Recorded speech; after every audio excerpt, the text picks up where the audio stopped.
Hi, this is Christopher Tuyan. Andito tayo ngayon sa PICC. Saan ginaganap yung weekly gathering namin. No? Gusto ko lang mag-share sa'yo ng idea tungkol sa message kanina. Most people praise for prosperity. Most people wish for abundance. Most people praise for freedom. And most people wishes to be successful. But not all of them prepares for that abundance. Not all of them prepares for that prosperity. And not all of them expect to be successful.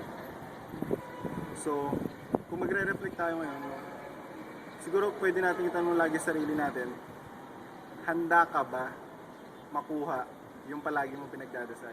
Are you really prepared to receive what you have been praying for? Kasi kung hindi tayo handa, kung paano natin ito gagamitin, kung paano natin siya i-utilize, ano kaya mangyayari?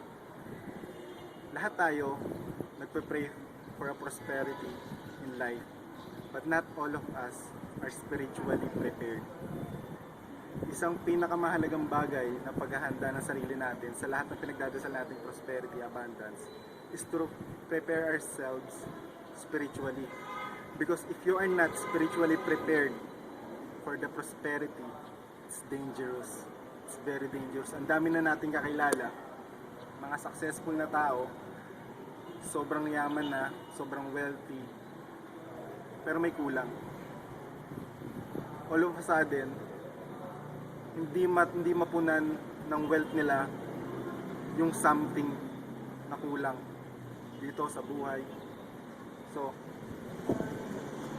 sabi nga what good does it profit a man to gain the whole world but loses his own soul? His own soul.